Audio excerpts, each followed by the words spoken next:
All right, so we will start the third sessions on this presentation. The presenter is Joy, and his topic is a model for species survival with a random death. All right, it's your turn. And 20 minutes, 3 minutes left. I will raise my hand to remind you. All right. Okay. Hi everyone, my name is Joey Rolfe. My thesis title is Models for Species Survival with Random Deaths, and my supervisor is Peter Braunsteins.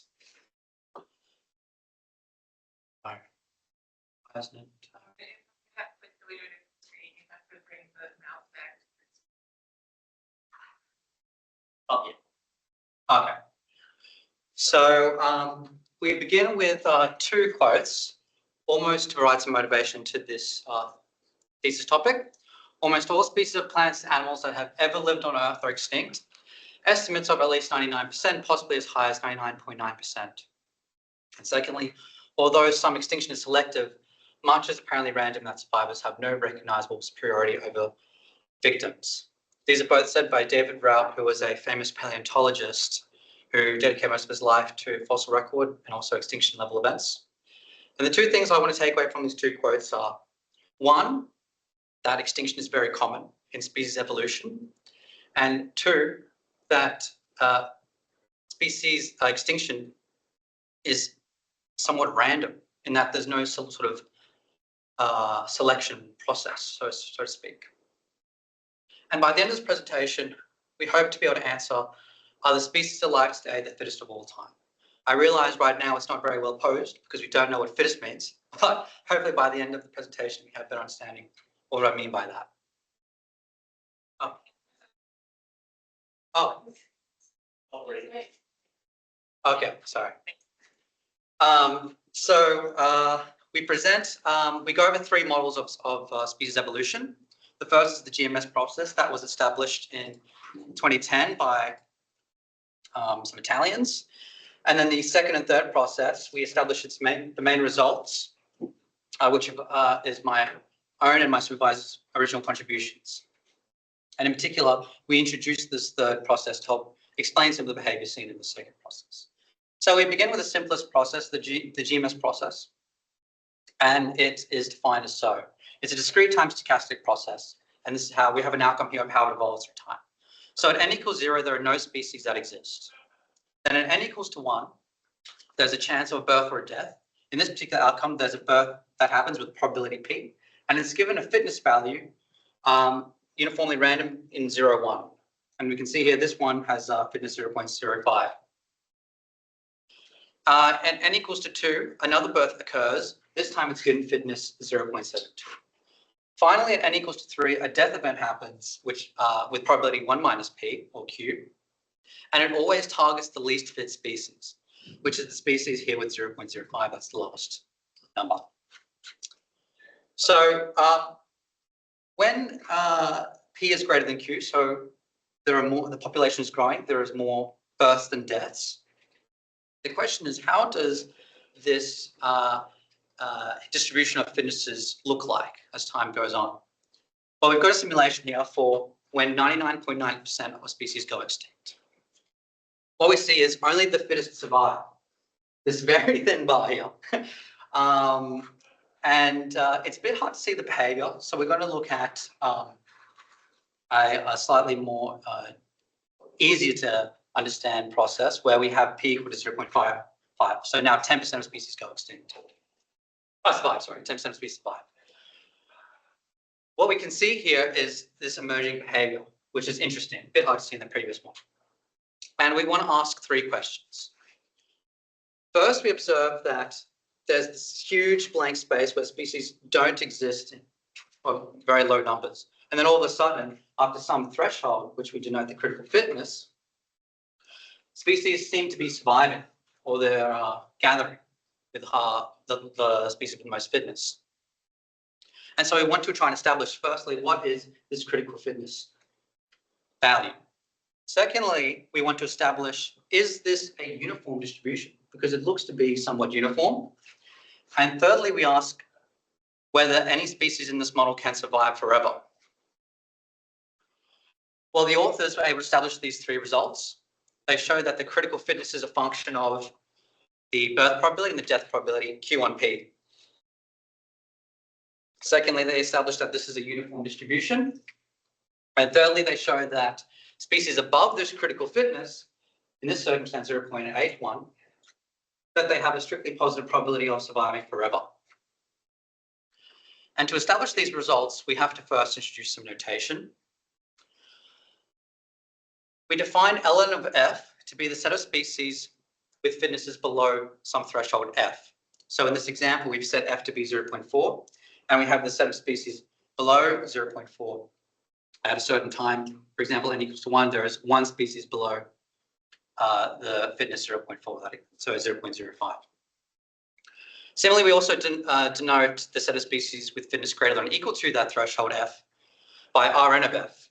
And so at time n equal to 2, yeah, R2 of 0.4, there's one species with fitness greater than 0.4 or equal to, and that's 0.72. And what we want to understand is how does this set of species with fitnesses below f, how does it evolve over time? Well, what we can show is that it's actually a Markov chain. And what we can show is that the number of species with fitnesses below that threshold f increases by 1 if the species is born with fitness in that region, so 0f. And that's why we have the forward transition probability pf. Similarly, the number of species with fitnesses below that threshold f decreases if a death event occurs because it's a least fit death, which always targets the lowest fitness, which is going to be in that set. And that is probably Q. Now, there is this reflecting boundary, but it's slightly technical, but as to some of the results going forward, but we're just going to ignore it for time purposes. But there are some really nice results about this birth-death chain. These are what this particular Markov chain is called, and it's very easy to analyze. Recall the three results. We have the critical fitness we want to establish. We want to establish the uniform results for species with fitness above that critical fitness. And thirdly, we want to show that species have a strictly positive probability of surviving forever. For one, it's very easy to see, like I was saying, the birth-death chain has a really nice property where we can establish its transience and recurrence results by looking at the forward and backward transition probability. So because this forward transition probability is the same at every state, PF, PF, PF, and it's also the backward, same with the backwards transition probability, Q. The way to establish transience is if it's more likely to go forward than it is to go backwards. So if PF is greater than Q. And that's how you establish the transience. With the recurrence, it's if you're more likely to move backwards than going forward. So Q is greater than PF. And from those conditions, you can pretty quickly establish the critical fitness being this function. Yeah. Also note the null recurrence case when it's equally likely to go forwards and backwards, PF equal to Q. We'll come back to 2 for now. We'll skip to 3. 2 is a bit technical, which we will discuss. But for 3, we are wondering whether a species survives forever. So if we're wondering whether the species with fitness 0.5 can exist forever, what we do is we set ln of f to be, or the threshold f to be equal to 0.5.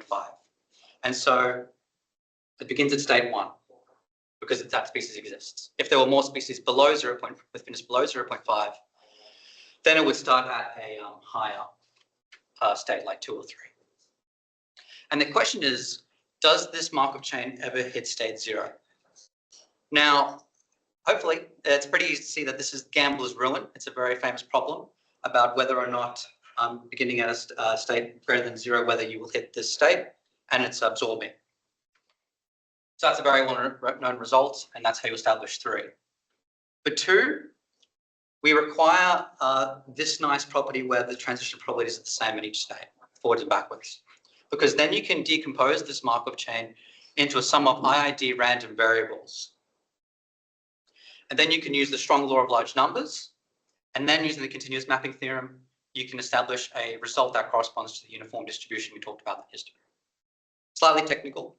That's the idea, is that all these results rely on this really nice form of ln of f, or the set of species with fitness below f. This really nice birth-death chain. So recall in the beginning when I was quoting David Raup about species extinction is somewhat seemingly random. This motivates introducing this variant where instead of the least fit deaths, we now kill randomly, or species die randomly. We have the RPD process, the random population death process. So it involves the same in this outcome, the same as the GMS. No species at time equal to 0. At time equal to 1, there's a birth with probability P. It's given this fitness value, same at n equals to 2. But this time at n equals to 3, the species with lowest fitness doesn't die. We have this new variation, this new death event. So with probability R, we still retain our least fit death, but now with 1 minus R, we kill a species amongst this set of species alive. And so you can see here that the species with fitness 0.72 has died. So that probability of being the probability that that species was selected is 1 of 2 because there are 2 species alive and one of them was selected.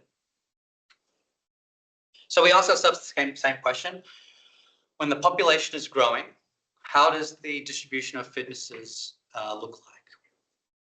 Well, there's a massive difference here.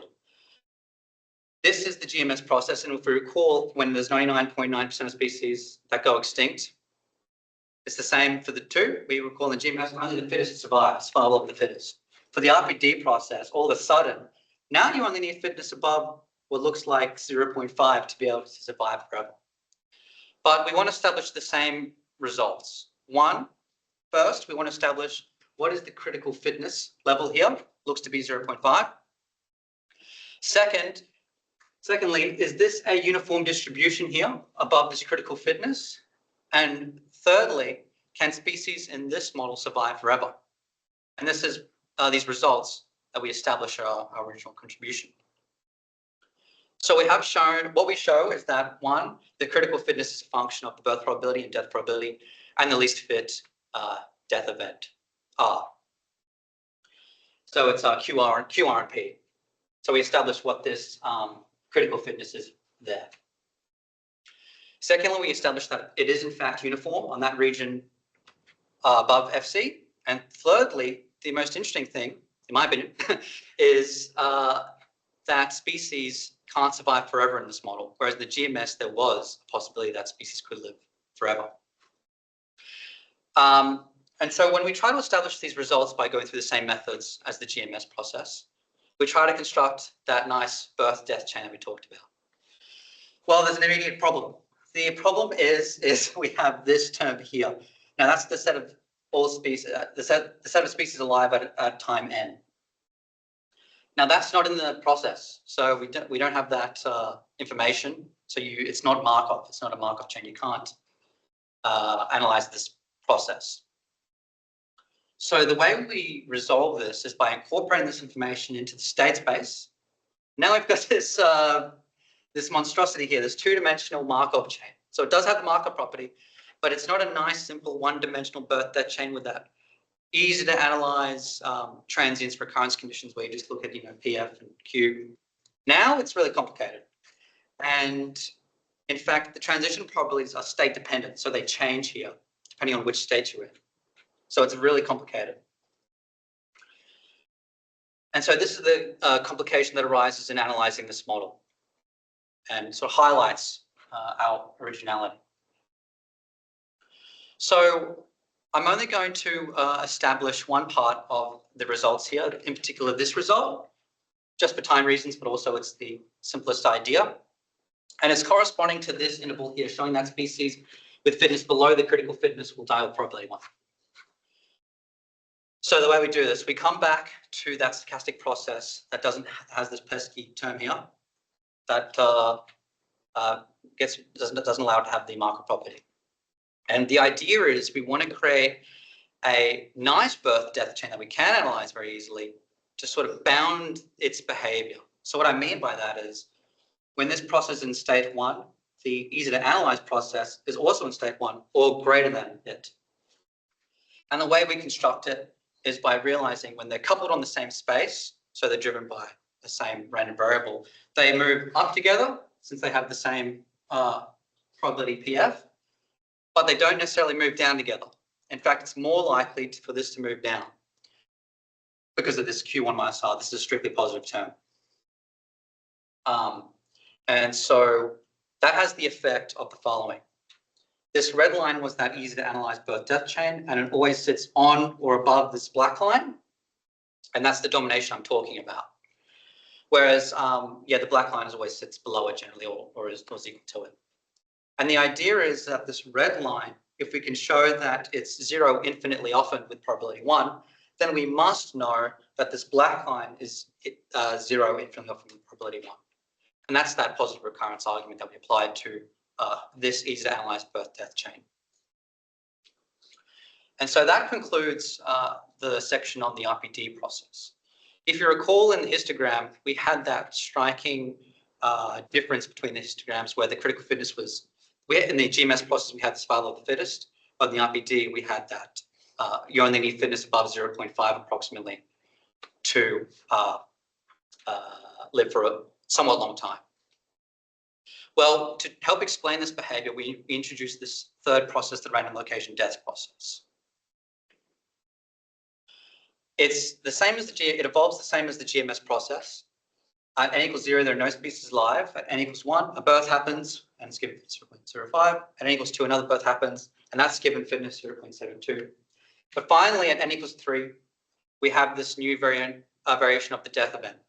We still retain the least fit death with probability R, but with probability 1 minus R, which we illustrate here, is now you sample from a uniform distribution 0, 1, and you kill the species with a maximum fitness below this value. So there's only one species in this outcome, but it's the maximum species below 0.5. And so it's deleted. And so we ask ourselves the same question. When the population is growing, how does this model look like, or the histogram of the fitnesses look like? Well, all of a sudden in the RLD process, it has brought back that survival of the fittest. Here we have the RPD process where you only need fitness greater than 0.5. Now the critical fitness is all the way back up here, same like the GMS process. And we want to ask ourselves the same three questions. One, first, what is the critical fitness threshold? Two, is that a uniform distribution there in that single plot? And thirdly, do species live forever or survive forever in this process? Well, we're able to establish partial results. It's a very complicated process to analyze. When we also conjecture we conjecture some results. So we are able to establish this portion of the histogram where species die with probability 1, so the species less than a critical fitness. And we're also able to show that species with any fitness die with probability 1. But we conjecture that the uniform distribution and the sort of null recurrence and transience corresponding argument there for the critical fitness. So how do we, what are the problems with this process? Well, if you try to construct that one-dimensional birth-death chain, you run into a problem very quickly. You'll find this R min term. R min term is the species with fitness greater than a threshold, but it's the, it's a species with fitness, with minimum fitness greater than the F threshold of R and of F. So F is determined by ln of F here, the set of species below F. But the problem is that this is not a Markov chain. And there's a bigger issue is that you can't extend it to 2 dimensions like we did in the RPD process to help us. And so that is the problems involved that process. And there is a path forward, but for time reasons, I'm unfortunately can't go into it. But we're going to now compare these results and what is conjectured and have we established. So this is a graph of the critical fitness as a function of P. You can see the discontinuity here with the RPD process, which corresponds to that histogram behavior, where that's so jarring how so many species can live with low fitness. But we show that the RLD and the GMS are both continuous at P, continuous functions, piecewise, and that we've conjectured how it behaves for the RLD, and we can't establish entirely for the RPD process, but we have established a large area of the RPD process and this positive recurrence case for P less than 0.5 for the RLD. And we have a table format of the same information where it's continuous the continuity of the critical fitness, uniform distribution, and whether species survive forever, and whether and which results we have established or are established, and which we haven't, as future work to work on. So we come back to the question at the beginning: are the species alive today the fittest of all time? Well, as we see, it's complicated. We provided two models that model species evolution with random extinction, but they have very different behavior. And so the question is really, which model do you think aligns best with real world? What we offer today is an explanation as to why this behavior occurs. For the RLD process, we have that sampled random variable that is most likely hidden in this region. And so species can hide on this part of the interval with high probability because it's unlikely for that random sampled uniform random variable to be there. The RPD process, it's more likely that the population will be targeted because the population grows and you have a very high likelihood of targeting this portion of the interval. And these are my references for the GMS process. Thank you for listening. Any questions? How motivated is your scenario to find real life? Yeah. Species, or is it just like So in the beginning, I had these two quotes from David Rao. He's a famous paleontologist who said this quote about how this was in '93, by the way, 1993. This quote about how estimates of 99.9% of species that have ever lived are extinct now. I think in modern times, like now, it's leaning close to 99.9%. So that's why I referred to this particular histogram where I set the total number of species to be born to go extinct 99.9%. Can you repeat that last sentence? So I set P equal to 0.5005, which corresponds to 99.9% of species that are ever born to go extinct. If that makes sense. So it's 0.499 So- divided by 0.5. Yeah, this is the critical fitness, that's right, yeah, which establishes the point at which you see this behavior where this large bar is starting to occur, if that makes sense. Does that sort of answer your question? yeah? And is this FC? I can't remember, is it fixed or is it? So yeah, it's a function of the birth probability and the death probability. And yeah, it only occurs when the birth probability is greater than the death probability, because that's when the population is growing, and that's when you see that behavior emerge. So did you establish like the conditional distribution of the survival or fitness here, given your part of FC? Okay. So this is not our original contribution here. This is by Guil, Mercado, and Schianazzi. They published this paper. Actually, well, it's 2011 here, but they had an archive in 2010. But our original contributions is regarding establishing the random populations process here and these results, and also the RLD process we established. If I can go to that table, which is more clear. We partially established here. We established this, and this. We've also partially established this, but we haven't answered that. Yeah. But these three have already been established previously by other authors. That answers. Any other questions? Oh, thanks, sir. Yeah. Oh, yeah. Okay. Sorry, I was going to ask, so on that continuous function, so you said that was a conjecture, that form of for the RLD.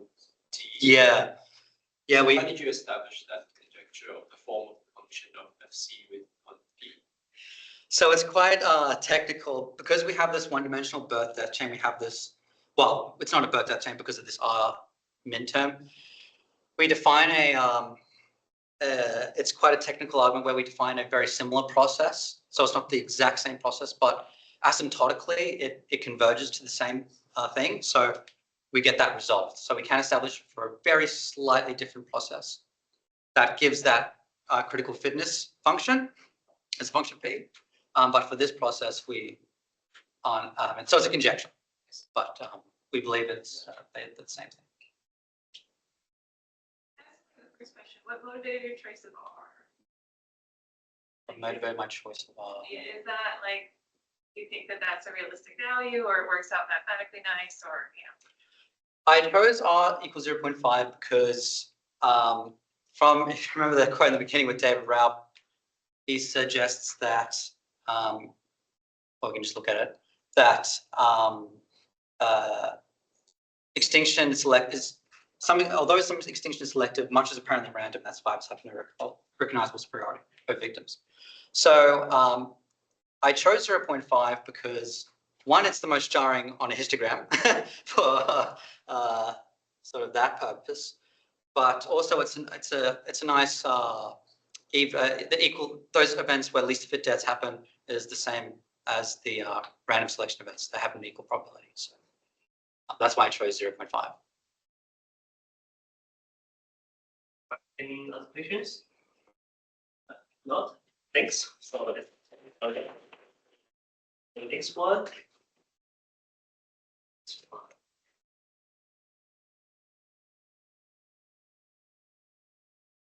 Next one.